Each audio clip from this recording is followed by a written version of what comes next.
Dental Soundbites bonus content.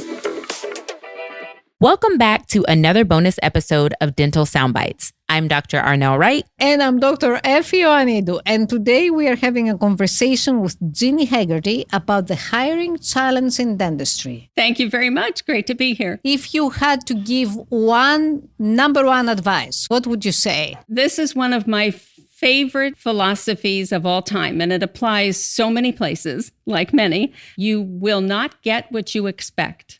You'll get what you accept. Right? I like that one. Don't settle. Don't settle, all right? Be quick, but don't hurry. Yeah, I love that one. Yeah. I know that phrase. I love that one. Yeah, that was a famous basketball coach. Be quick, but don't hurry, right? So we're going right back to don't take 10 minutes and race through this process.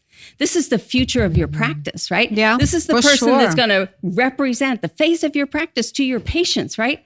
This is the person who is either going to cause you stress from the moment you wake up till you go to sleep, or it's going to be a pleasure, right, to see them, right? Yeah. And we've all been there where we've seen, and the team member says the same thing. This practice causes me stress from the moment I wake up till I go to sleep. You get to choose. Be very intentional about who you invite in. And the reason I think that's so critical is when the rest of the team gets frustrated, it's more likely that the person who's flying under the radar, getting away with everything, they're not being held accountable, right? They're going to stay and continue to create chaos. And the best people are going to opt out. They're going to leave and go to a practice where they feel like they're going to be treated well and right, and it's the culture they want. So for a lot of doctors, they say, it's just not me to hold people accountable to things. Well, somebody's got to do it. And if you involve them in the process, they'll help support it, or you'll get the red flags that let you know this is not going to work. So sooner rather than later, right? So we're not going to hire too quickly.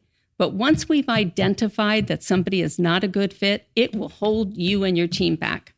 I think whatever issue comes up, deal with it within 24 hours. Wow, I love that. Hopefully you redirect people. It's affecting your productivity, your profitability, your customer service, right?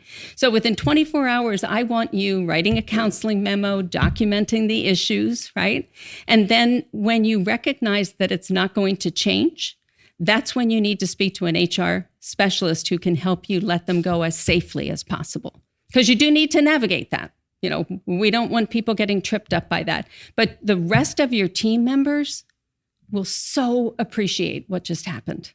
And then you're going to get to the day where they say, we're down one person and it's the best day we've had in months, right? Yeah. Oh, yeah. So don't settle. That person is not going to miraculously transform into the employee of your dream. If you see signs, even if you see it in an interview, believe them when they tell you. When you go through an online assessment, the one I showed you, and I think that's critical because one of the things that does for you is on the assessment that I use, we have profiles of people who have been identified as high performers. So I can take this candidate and compare them to somebody who I know is successful and see how close are they coming, right? How much training will I need to do? Or is it too much? Because that's not really where they're going to shine. They'd be better off in a different culture, right? So if I can see all those things, are they recommended for this position? What's the emotional intelligence level, right? What's their proactivity? Those kinds of things, their work ethic, their issue discovery. Wouldn't you want your team member to be high on issue discovery so they're having these great conversations with patients? Reliability, so many of those things you get to get a review of. So that's why definitely more of an art than a science. But here's another place where technology can make a difference for you. So we can't replace people, but we can put some technology in place that supports a really good decision. Wow. I love that. Thank you so much, Jeannie. This is so useful. To all of our listeners, if you like this episode, we want you to share it with a friend, then subscribe to the podcast wherever you're listening so that you can get the latest episodes. You can also rate it, you can write a review, and follow us on social media. Dental Soundbites is an American Dental Association podcast. Learn more at ada.org/podcast.